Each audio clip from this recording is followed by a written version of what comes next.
So once you've completed part one of this lesson, you have this UI here on the screen all set up and ready to go. And so what we're going to do at this point is set up the second activity that is needed to respond when the user clicks the button. So I talked a little bit about what an activity is in the lesson. And really, an activity is just a single focus thing that the user can do or that you want the app to do in response to something. So in this case, our activity is going to be, if you remember from the demo, the second window that comes up and displays our string once the user clicks the submit button. But before we do that, we're going to set up the method that works with this submit button. So we'll come over to our main activity.java file. This is where our code is going to go. So right here, let me make this text big. There, that's better. So right here, make sure that you're still inside of the curly brace here that goes to this main activity class. But here is where we're going to create our first method. And you can add in a little comment, right, that's called when the user clicks the submit button. So this is going to be public void, I'm going to call it gather info. And it takes a view as a parameter, and the view is ultimately the incoming view, that layout UI that we have when the user clicks the button. Now when you see this, where it underlines it and says it can't resolve it, it's needing you to import something, and it'll prompt you and say, oh, well, do Alt-Enter, and when you do, it will resolve. And what it's doing is it's adding lines up here in the import statement. So it added this statement for me right then when I hit Alt-Enter, or you could type it yourself. But either way, it wasn't sure what a view was until I imported in this library right here. So this is the method that's going to respond when the submit button is clicked, and we have to hook them together. So we come over here to the activity main, we click on the submit button. Over here in the on-click property, in the drop-down list, we see our gather info method. So we need to make sure to put that in there, and that's what tells the UI that when the submit button's clicked, find the gather info method, and then what we put in here is what will be executed. So what goes into the gather info method? Well, the first thing we're going to put in here is our intent. Now, if you read through the lesson, we talked a little bit about an intent, right? An intent is a description of an operation to be performed. And so what is the operation we want to perform? Well, we want to display a message. And so I'm going to set up a new intent, right? Intent, and I'm just going to name it intent, equals a new intent. And what goes in here? Well, this being the current object that we are accessing. And then we're going to create a new activity that's going to ultimately display that message, and I'm going to call it display message activity dot class. Now it hasn't been created yet, so it's going to give you a little fuss about that. You can go ahead and do your Alt-Enter to add the intent import to the top, but as of right now, we don't have the display message activity class because we haven't set up that activity yet, so it's going to give you an error at this point until we get that portion finished. So what are the next items we can add? Well, let's go ahead and get the text from the EditText control. So to do this, and if you're familiar with JavaScript, this looks a little similar, right? We're going to set up an EditText item. I'm going to name it name. It doesn't matter if it matches the name of your control or not. And you can go ahead and do your Alt-Enter to make sure you've imported in the EditText library. And so we're going to have to find by ID the control that we want in the view, and we're going to have to cast it as an edit text because we're putting it into a type edit text. So we do find view by ID, r.id. What did you name it? Well, we named it name, right? And if you don't remember, you can come back over to your activity main and you can look in your component tree and see that we named it name. So this is going to take and give us kind of an instantiated object of EditText that contains the information in that text field. And so we also need to get the date of birth from the date picker. So, and it's almost the same format here. We use the date picker, date equals cast as a date picker. You can go ahead and do your Alt-Enter to get your date picker class, import it in. Find view by ID, r.id. What do we name it? Date of birth? Sounds good. Date of birth. Now, with the date picker object, we're going to have to separate out the day and the month and the year that they've given us so that we can then write that method that's going to be able to tell us what their age is.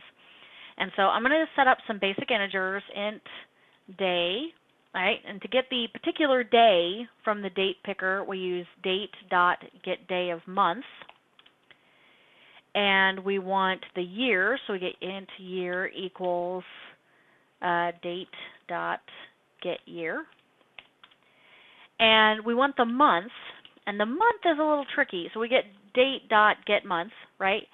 But I recommend that you add 1 because the getMonth method in Java is 0 based. So January is 0 and February is 1, and that doesn't make a lot of sense, especially when we're doing our calculations. So if you go ahead and add 1, then it'll be a regular, Gregorian calendar. January is 1, February is 2. All right, now at this point, we're pretty much ready to write that method that we need to write to find the user's age. So I'm just going to come down here, make sure you're outside of your gather info method. We're going to start a new one. Public int. We're going to return an int because we're actually returning the user's age. I'm going to call it find age. Call it whatever you like, and it's going to take in 3 integers: the day, the month, and the year. So what does this method do? Well, it calculates the user's age based on today's date and the day, month, and year that they gave us in the calendar control. So I'm going to go ahead and set up a variable to hold our age. And so we have to get today's date. And I recommend using the calendar class for this. So calendar ddate equals calendar.getInstance. GetInstance returns today's date as a calendar object. And so then we can break those out, just like we did above with the date picker control, but we can break these out into month, day, and year. So int current month is ddate dot get calendar dot month. And that's what it looks like to do that with the calendar control. So I'm going to do the exact same thing for the day. The current day is ddate dot get calendar dot day of month. And, oh, I forgot up here, same thing with above. We want to add 1 to month because it makes our calculations easier on a 0-based month scale.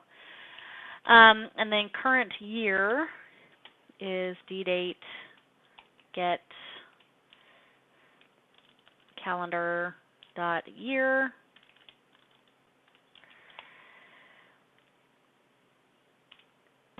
And so we just need the logic that determines the user's age.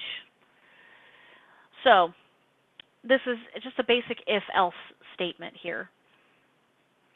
And we have to have this if-else logic because we need to determine if they've had their birthday this year. Because if they haven't had their birthday and you take the current date minus their birth year, you're going to get the right answer. But if they have had their birthday, then you're going to be off by 1.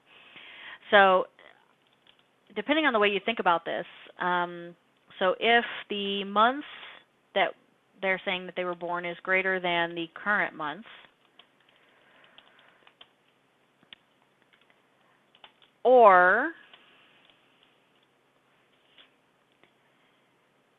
the month is equal to the current month. And I'm going to add in some additional parentheses here to make sure that the logic is very clear. If it's the current month and we need to check that the day they were born is greater than or equal to the current day, if that's true, we need to take 1 off of the current year to make sure that we've got the right age, or off of the computed value here. So we have the current year minus the year they were born minus 1 will give us the correct age. Else, we can just go and do in age equals current year minus the year they were born, and that will give us the right answer. And so our method should return in age, which will give us the user's age like we saw in the demonstration. So to wrap up our method up here, we need to call our find age method and pass it the day, month, and year that we got from our date picker. And then our method is going to return the age, and so we're just going to put that into a variable. So I'm going to do int age equals, call the find age method, and pass in the day, the month, and the year. All right, so a little comment here, call the find age method to get the value of their date of birth. Okay, so now we need to concatenate up this string that we want to display. And this is the string that we're ultimately going to pass to our activity. And so I'm just going to do a string. I'm going to call it message, and I'm just going to concatenate this up. So hello. We want the name that they put in the text field. So we do name.getText. Oops, not a semicolon there. And we want .toString because it doesn't automatically come out as a string. Oh, and that should be a lowercase g. So then we're going to tack that onto the statement you are, and then the age that we got back from the method, years. If I can not hit the enter button. Years old. There's our string, all concatenated together. So our intent was ultimately what we wanted to do, and the intent is that we want to display this string. So we're going to use the put extra method of intent to add the text value, which is ultimately the string, to the intent so that when we start the activity, that's what it's going to receive. So we have our intent that we created earlier, .put extra, and in here we have our message. But put extra carries key value pairs. So we're going to have to give our key a name. All right, I'm going to name it extra message, comma, the value of that is our message variable that we concatenated together. Now we're going to have to declare this so that our activity knows what to do with it. We'll do that in just a second, but let's go ahead and finish this out. We need to start the activity and pass the intent. And so to start the activity, we just call start activity, and we put our intent. So to wrap this up, we need to define this kind of key value, and because it's just a message, we need to make sure that one, it's set up so that when we pass it to the activity knows what to do with it, and then when we create that second activity, it will take that message and display it like we want. So up here at the top, right here inside, and I hate Egyptian brackets, right here, we're going to define the key value for the intent message. And so this is public final static string extra message, which is going to equal what our project is named. Now, if you don't know what your project is named, or ultimately kind of what we think of as the namespace, you can come up here to your Java and kind of review that. And so this is com.example.risma.sample output, a sample input output dot message. So go find out what your project is named, com.example.risma.sample input, and then we put dot message on there. Now it's still not going to build. You can go ahead and build at this point, but because we haven't created the display message activity class, you're going to get this nice error. But there shouldn't be any other errors in your program. So go ahead and check, make sure there's nothing else highlighted in red or underlined, that there's no other problems. And so at this point, you're ready to go ahead and create the second activity, which you'll find in the third part of this lesson.